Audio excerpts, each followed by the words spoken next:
Louis Vuitton is the #1 luxury brand in the world, valued at over $30 billion. Its history dates back to the 19th century and begins with a homeless teenager who could only dream of success. With no money or food, he worked odd jobs with artisans and craftsmen to survive, barely making any money but learned valuable skills that led to pioneering modern luggage and creating a billion-dollar empire.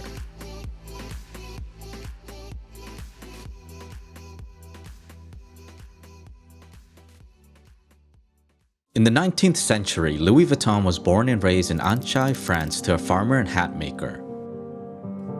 During that time, France was still recovering from the Napoleonic Wars, and many farmers, including the Vuittons, faced bankruptcy. Starting from a young age, Louis had no choice but to work on the family farm. From dusk to dawn, he planted and harvested crops, raised the animals, and stockpiled firewood. When Louis turned 10, life became even more difficult. His mother passed away, and soon after, his father remarried. Louis' stepmother was as wicked as the villains in fairy tales. She made Louis' life miserable, and eventually, he had enough. After Louis turned 13, he quietly slipped away from the farmhouse and headed to Paris, with no money or food. Fortunately, Louis found odd jobs with artisans and craftsmen who taught him how to work with metal, stone, fabrics, and wood. Still, he had no money left over for shelter and became homeless. He often slept in the woods with only a cloak to keep him warm. At the time, the first railway line to Paris had just opened. Travel became more accessible and the industry started to boom. Craftsmen capitalized on this by making custom boxes for aristocrats. They often traveled with paintings, instruments, and furniture and needed boxes that could fit and withstand long trips. They also needed help with packing their belongings in a certain way to protect them from breaking. Since Louis learned some of the skills involved on his way to Paris, he decided to try and find work in the trade. Fortunately, a craftsman named Monsieur Maréchal hired Louis as an apprentice. While Louis didn't earn much, his willingness to learn paid off in more ways than one. He became a favorite amongst Maréchal's clients, and later the Empress of France appointed him as her personal box maker. After working for the Empress for a year, Louis became more in demand and opened his first shop.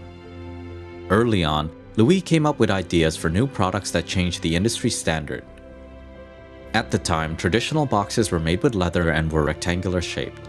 The lids were domed so that water would run off the top instead of soaking through the leather. This made the boxes impossible to stack and time-consuming to load. To tackle these problems, Louis experimented with new materials and settled on canvas. When compared to leather, canvas was lighter, durable, and more water-resistant. This allowed boxes to have simple flat lids, making them possible to stack and easier to load. And while waterproofing compounds made the color gray, it looked more clean and modern. Using canvas material, Louis created a slat trunk. His new product marked the birth of modern luggage. While customers were skeptical of its advantages, it took off within 2 years and became known as an elegant and must-have accessory. Afterwards, Louis set out to do the same thing with a new invention: handbags. At the time, handbags were not embraced by society. Many people complained that they were inelegant, bulky, and would cause injuries to women. Still, Louis believed that handbags had potential and started making them with canvas.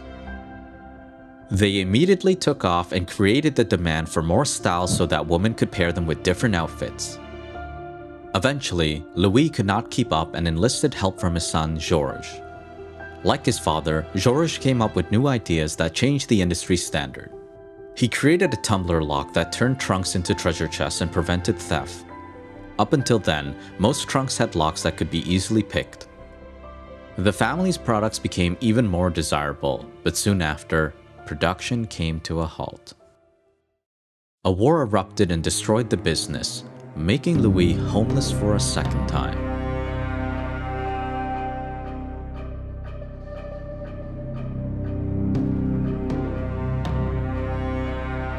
At the height of Louis's business, the Franco-Prussian War erupted. Louis and his family were forced to leave their home and workshop in Asnières outside Paris and head to the city. There, they lived in a cramped shelter amongst thousands of refugees. Food became so scarce that the Vuittons nearly starved to death. When the war ended, Louis returned home. He was devastated to find his materials stolen and his workshop destroyed. Using the remainder of his savings, Louis wasted no time in rebuilding his workshop and finding a new shop location.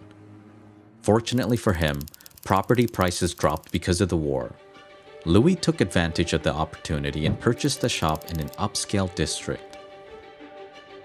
Within months of reopening, business was thriving again, and orders came in from all over the world. Louis now felt the need to try new and bolder ideas. At the time, technology was advanced enough to print custom patterns on fabric, and since canvas is a fabric, Louis was able to create a line of trunks covered in a striped pattern. The new design took off immediately. It gave people a way to stand out and show how up-to-date they are. It also made it more difficult for counterfeiters to copy Louis's work.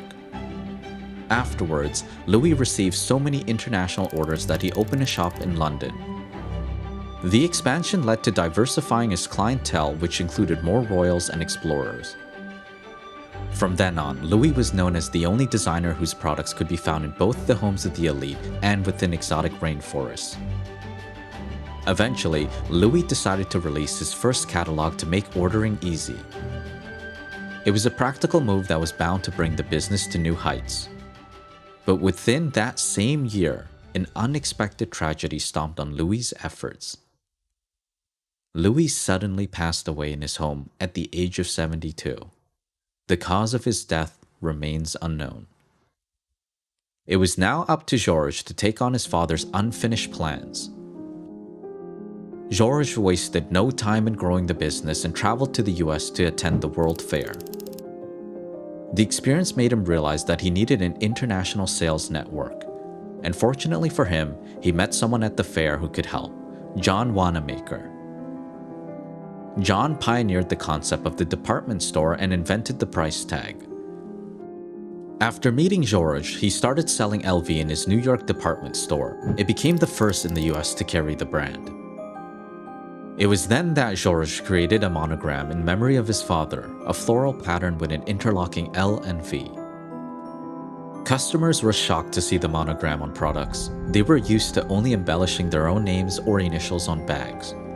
But eventually, times changed and the new design took off. From then on, Georges and his son Gaston continued to follow Louis's footsteps and created new designs.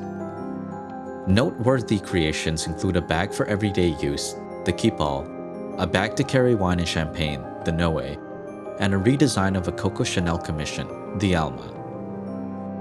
By then, Georges had toured all over the US and built a distribution network. Like his father, he was bound to bring the business to new heights, but unfortunately, history repeated itself. He passed away, leaving Gaston to complete Louis's unfinished plans alone. Gaston was off to an unlucky start. The Second World War erupted and contracts were cancelled. Gaston had no choice but to shut down LV's factory and stores. In Louis Vuitton, a French saga, the author claims that Gaston became so desperate to survive that he collaborated with the ruling party for Germany. Gaston allegedly gave the green light to produce commemorative busts and set up a shop in Vichy. The author also claims that while shops like Van Cleef and Arpels were shut down, LV was the only one allowed to stay open. A Louis Vuitton spokesperson later commented, "This is ancient history. We are diverse, tolerant, and all the things a modern company should be."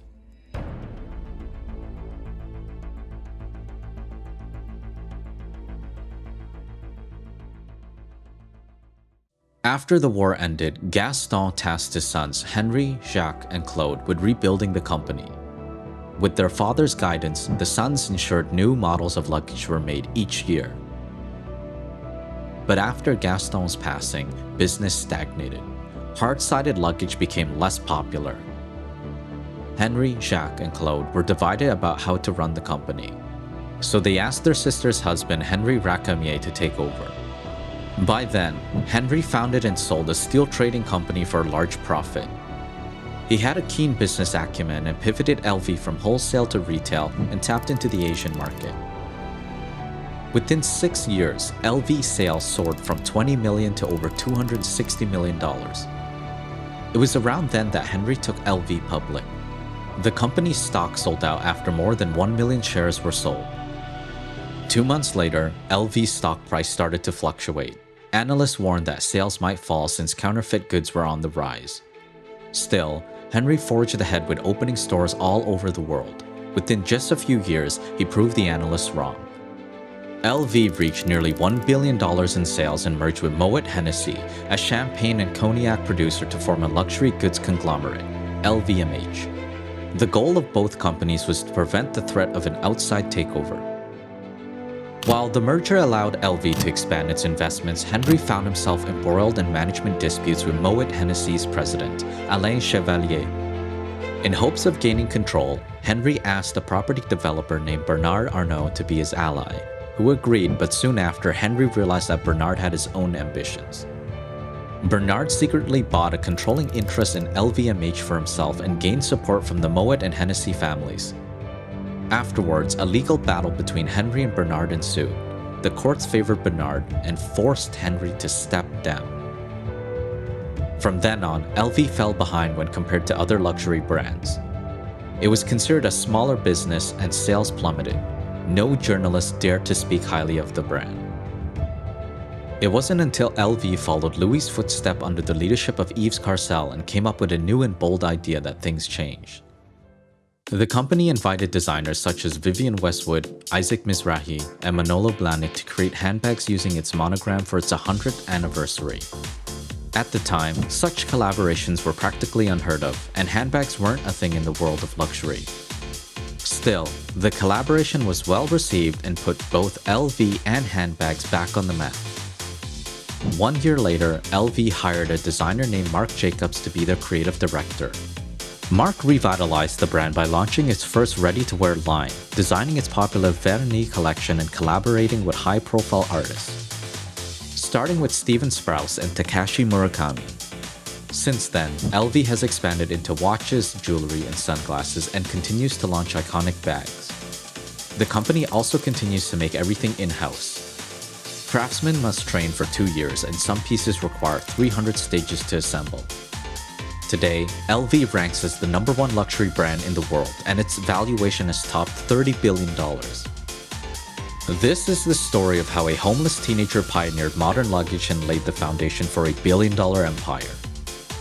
For more inspiring stories and advice from today's most successful leaders, don't forget to subscribe to our channel.